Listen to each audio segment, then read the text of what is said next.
নমস্কাৰ বন্ধু বান্ধৱীসকল, মোৰ চেনেললৈ আপোনালোকক স্বাগতম জনাইছোঁ। মই আজি গোলাঘাট মহকুমাৰ গাঁও প্ৰধান অৱসৰপ্ৰাপ্ত সভাখনত উপস্থিত আছোঁ। ভিডিঅ'টো আপোনালোকে চাব আৰু যদি মোৰ চেনেললৈ আপোনালোকে নতুন তেনেহ'লে মোৰ চেনেলটো ছাবস্ক্ৰাইব কৰিব আৰু বেল আইকনটো টিপি মোক আগবাঢ়ি যোৱাত সহায় কৰিব। ধন্যবাদ। এই মুহূৰ্তটো বহুত দুখ লগাজনক মুহূৰ্ত, কাৰণ গাঁও প্ৰধানসকলক কেতিয়াও অৱসৰ দিয়া হোৱা নাছিলে। এইবাৰেই প্ৰথম হৈছে এনেকুৱা, সেইকাৰণে এইটো বহুত দুখ লগা বিষয় আৰু সকলোৱে দুখেৰে গাঁও প্ৰধানসকলক বিদায় দিছে। বলক এতিয়া আমি ভিডিঅ'টো আৰম্ভ কৰোঁ। এইখন গোলাঘাট মহকুমা গাঁও প্ৰধান সমিতিৰ কাৰ্যালয়।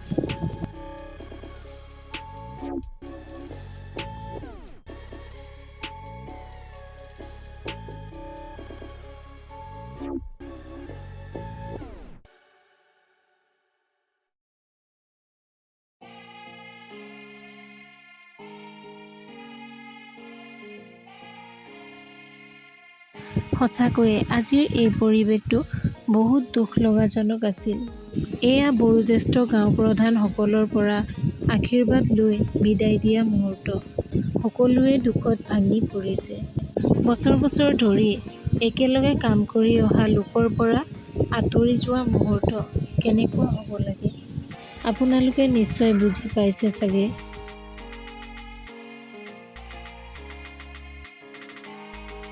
সঁচাকৈ সকলোৱে দুখত ভাঙি পৰিছে।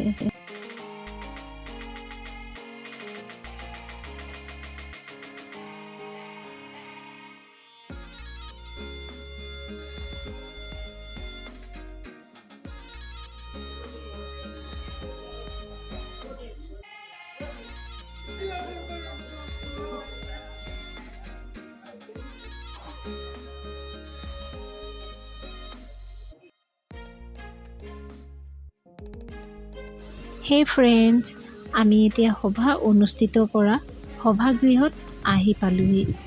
সভাখন আৰম্ভ হোৱা নাই, এতিয়া আৰম্ভ হ'ব। অৱসৰপ্ৰাপ্ত গাঁও প্ৰধান ও মৃত গাঁও প্ৰধানসকলৰ পৰিয়ালক সম্বৰ্ধনা, মৌজাদাৰসকলৰ নিজা নিজা পৰিয়াল অৱসৰ ও মৃত গাঁও প্ৰধানক সম্বৰ্ধনা, গাঁও প্ৰধানসকলৰ দ্বাৰা অৱসৰ সম্বৰ্ধনা, সভাপতিৰ মন্তব্য, সভাভংগ, দুপৰীয়া আহাৰ। এতিয়া মই জ্যেষ্ঠ কানুগছী হেমচন্দ্ৰ নাথক উদ্দেশ্য আগবঢ়াই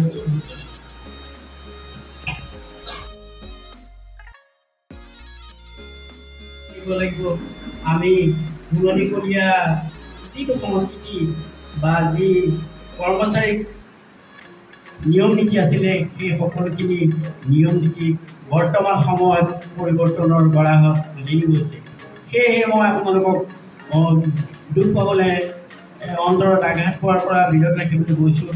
আজি এই অনুষ্ঠানটো বহুত দুখ লগা এটা অনুষ্ঠান, যিটো অনুষ্ঠানে আজি আমাৰ কেইবাজনো সহকৰ্মী গাঁও প্ৰধানক আমাৰ এটা খহনীয়াৰ সৃষ্টি কৰিছে, যিটো খহনীয়া আমি কোনোদিনে আশা কৰা নাছিলোঁ। আগত গাঁও প্ৰধান আছিলে, তেওঁলোকৰ যেতিয়ালৈকে গাঁও প্ৰধানজন মৃত্যু নহয়, তেওঁলোকক তেতিয়ালৈকে চৰকাৰে এটা সামান্য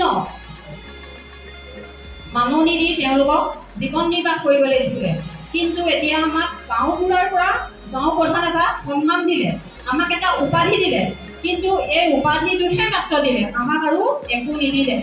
আজি আমাৰ মাজৰ পৰা 12জনকে একেলগে আমাৰ যিটো ভূমিকম্পৰ দৰে খহনীয়া হ'ল, আমি সঁচাকৈ আজি দুখ লগা বিষয়। কাৰণ আগতে আমি এনেকুৱা এটা অৱস্থা পোৱা নাছিলোঁ।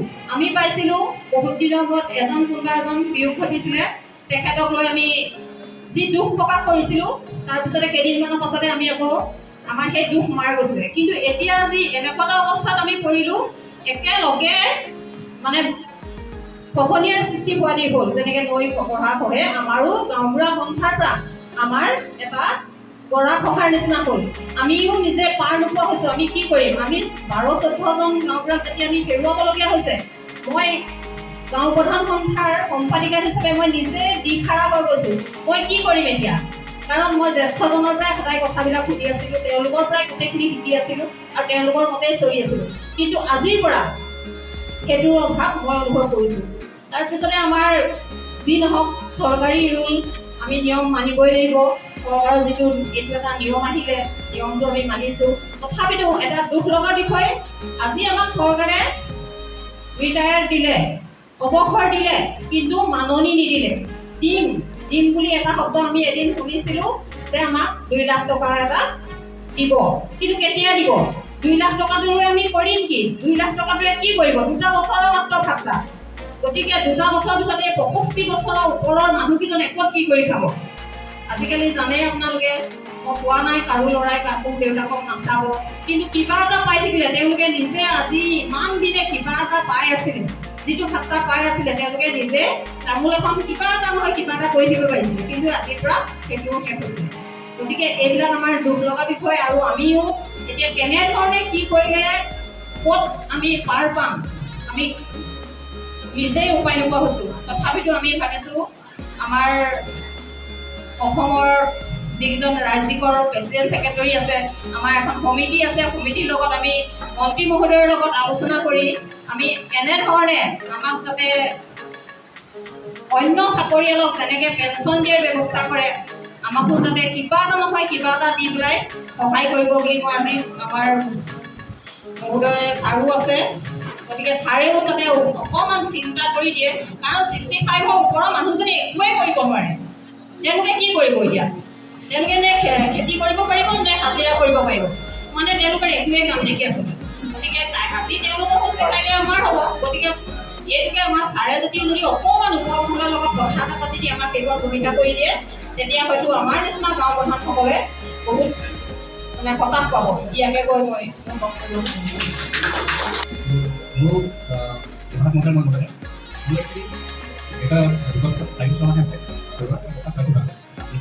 হেই ফ্ৰেণ্ড, এতিয়া অৱসৰপ্ৰাপ্ত গাঁও প্ৰধানসকললৈ এখনি ফুলাম গামোচা আৰু এখন মানপত্ৰ আগবঢ়াইছে।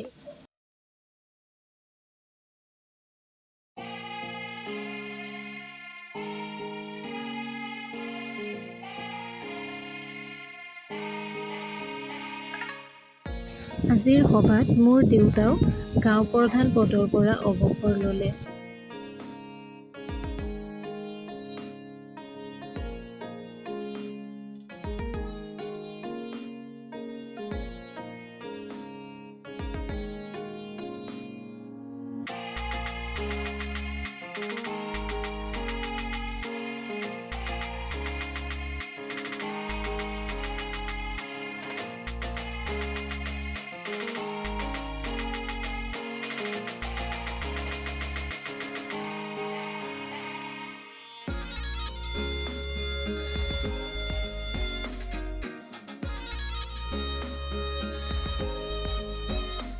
আজিৰ সভাখন ইমানতে সামৰণি মাৰা হ'ল।